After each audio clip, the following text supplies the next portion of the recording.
All right, look, right now, I just got done with the shoot. I was helping a client film for their wedding venue, and I pulled out the drone, I pulled out the gimbal, the camera, the Sony A7S III, and the client was actually kind of scared to hop on camera, a little uncomfortable, and they were just like, I don't know how to talk on camera, I'm not the best or whatever. But I told her, look, it's the same with everything else. Just like with you, if you never start, you will never find out what it is to feel that full confidence in that one thing that you do. And most people never even fucking start, which is why they never even find out what it is that they do. And this ain't no motivational speech, by the way. It's really not. It's just, if you really want to get good at a thing, you just got to keep doing it over and over and over again. It's just about reps. However, you got to make sure you're doing the right thing, because if you just do the wrong thing consistently, you're actually going to decline. So it's just going to come down to making sure that you're putting in the work consistently on the right things. And most people never even start, which is the problem. Laziness has corrupted society like a motherfucker. It really has. Because there's no one thing that can fix laziness, but you actually doing the thing. And it's going to take baby steps. That's fine. That's how you get momentum built up. But there's that one day where you just get tired of being the lazy motherfucker. And most people will never start because they feel like they're stupid, or they look like a fool, or they don't know enough. But it's just like how I told my client. I said, hey, you may not be good right now because you haven't practiced, but eventually with my guidance and my coaching, she was able to loosen up here and there, and then start talking more, and then start talking freely, and then start talking about the wedding venue, and start talking about what they do. And it came to a point where my client knew what to say out of all of a sudden. And it came from the guidance that we were able to give her, which was, hey, look, maybe start with this, or maybe start with talking about this, right? Word it like this, or talk about that you told me about your wedding venue.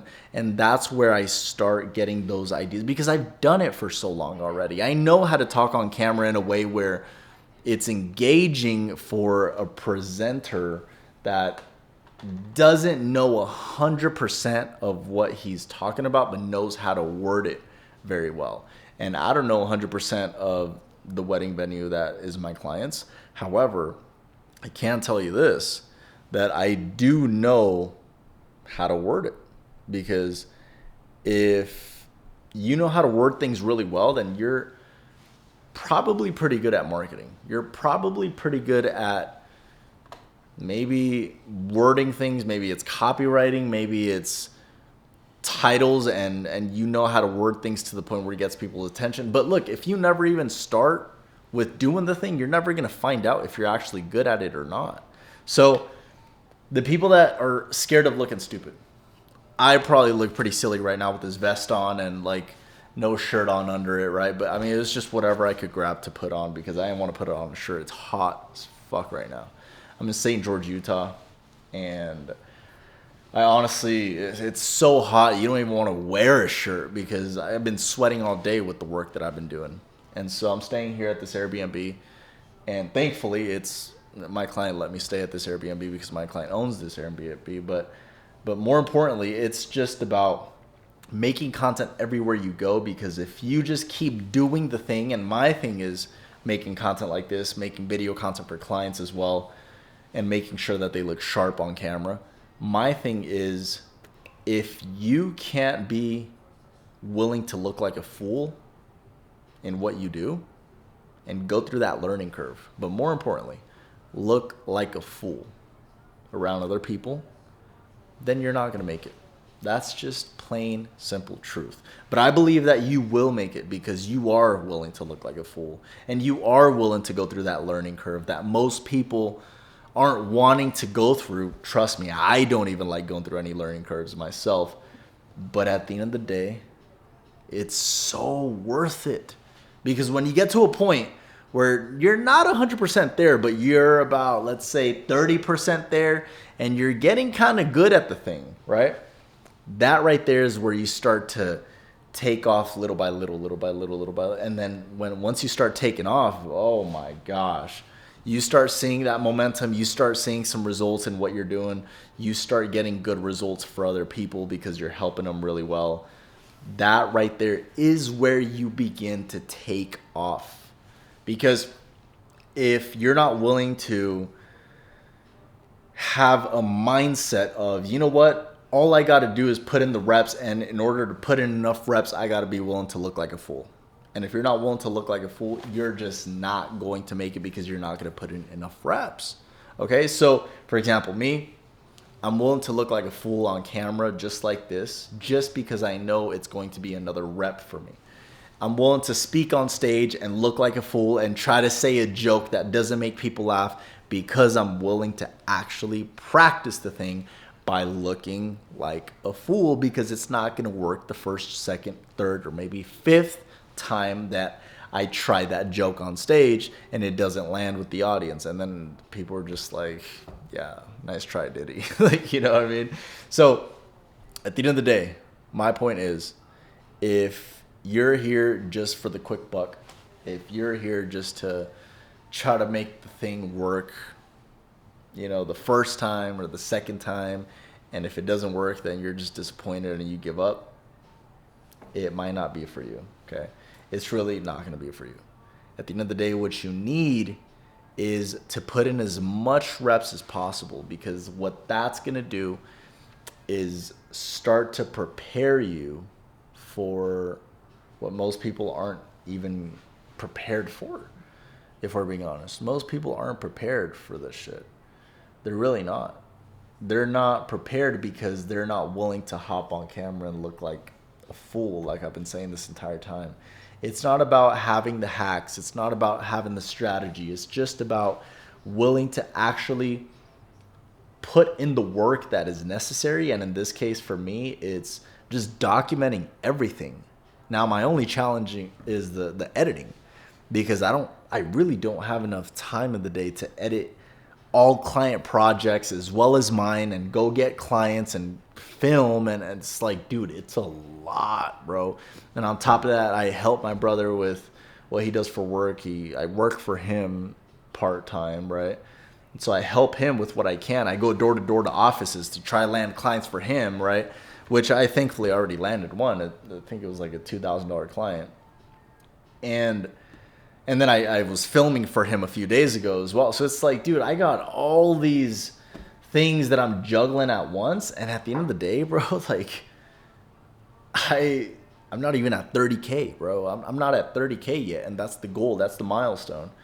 Really, the goal is 50K. I mean, I need to get to 50K before anything, before even thinking about having a girlfriend or whatever, right? But at the end of the day, it just comes down to making sure that you're willing to look like a fool on camera, because most people aren't going to be willing to look stupid on camera because they don't want to look stupid, right? They don't want it to hurt their brand identity or whatever, right? At the end of the day, bro, if you're under $50,000 or $100,000 or 100,000 followers on Instagram, dude, you're not gonna build a personal brand anytime soon. First, you build an expert brand, and then you build a personal brand. And what does that mean?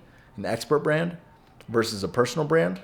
An expert brand is, hold on one second, I'm dying of thirst here.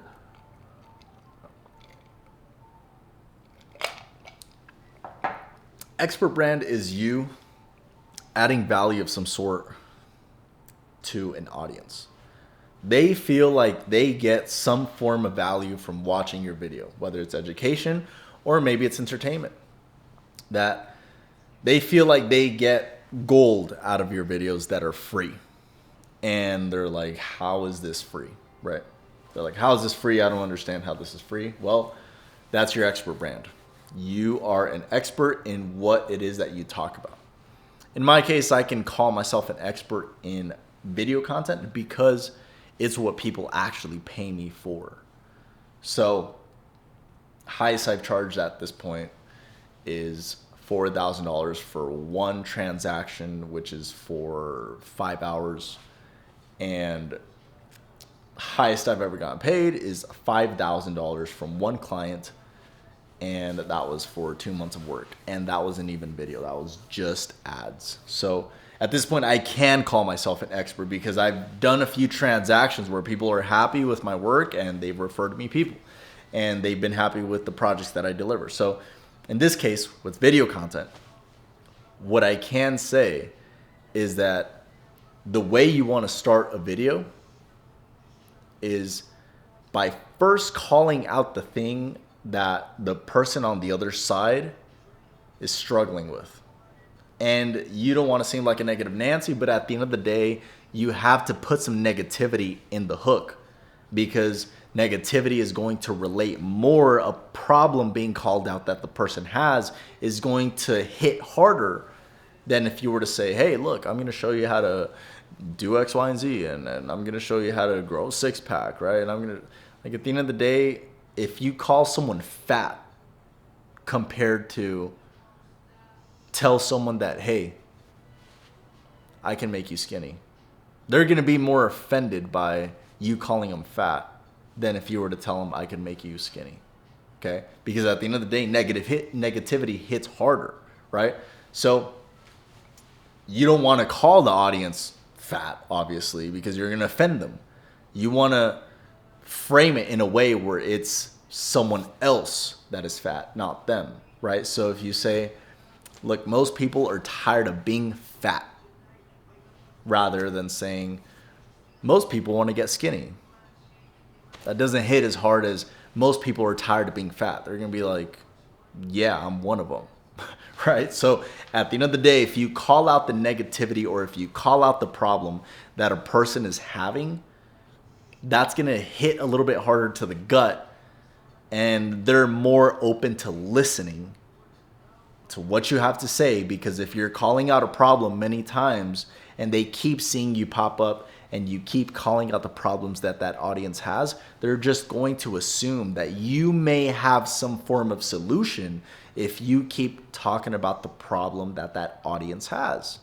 So that is the one thing of a hook in video content that you want to practice, is calling out the negativity, calling out the problem, not offending the audience or the viewer, but calling it out to where the viewer or the audience feels it. Because at the end of the day, what matters is that you solve problems for an audience, okay? And if that audience has a problem that you're calling out, they are eventually going to assume that you have the solution to that problem. So with that being said, make sure that you just keep going on your grind. You keep perfecting your work and you keep getting good at what you do. Because if you give up early, other people are just going to take your spot and run with it. So you might as well keep getting good at the thing. Because if not, what's the point of all the work you did just for you to not succeed with it when you already put in enough work? You got this. There's no reason why you can't make it. If other people made it, you can too, but you can't win if you give up or quit. All right? And think about it. You can't lose if you don't give up or quit. So let's get to it, man. Right now, I'm uploading all the footage that I took today for a client. We had a film day today, and thankfully, it went really, really good, right? Really good. And I'm just glad that I can make clients happy, because that fulfills me so much when clients are happy. So at the end of the day, we're going to get back to it. It's 12:16 a.m. and we're still out here putting in the work. So I'll see you on the other side. You know who it is. Look up Alex, baby.